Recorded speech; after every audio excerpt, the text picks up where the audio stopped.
Kakatuwa yung mga manok ko. Pang birthday ko yan. Pero ako'y harvest ng itlog. Ilang itlog ng itlog. Kakatuwa.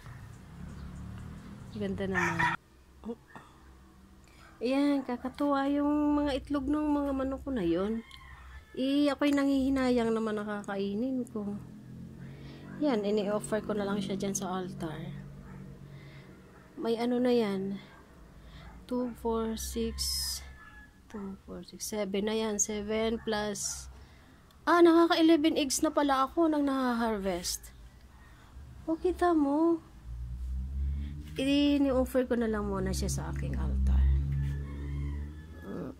Diyan siya. I'm happy.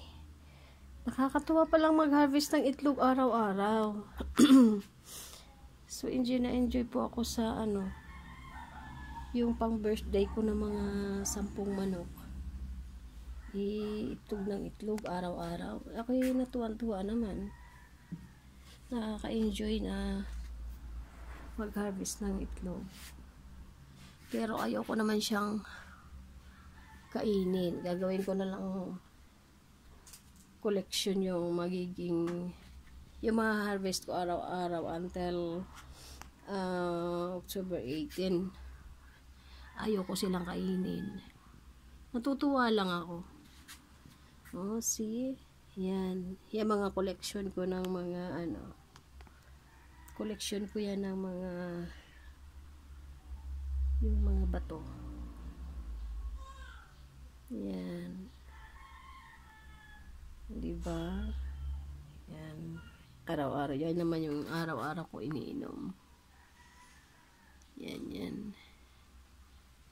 Yan ang spiritual yan. Spiritual protection laban sa mga masasamang mga tao.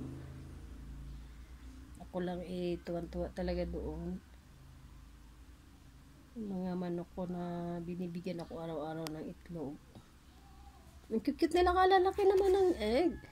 O, imagine mo yan. Ito, pag ito bibilhin mo sa palengke, mahal ito. Pero ako nga, i-collect ko lang sila. Ayaw ko silang kainin. Diyan lang sila sa altar until na masira. Hanggang, yan, Wednesday. Ang collection ko ng eggs. Diba? Nakakatuwa. Thank you so much po sa mga nanood. Thank you so much. Thank you, thank you.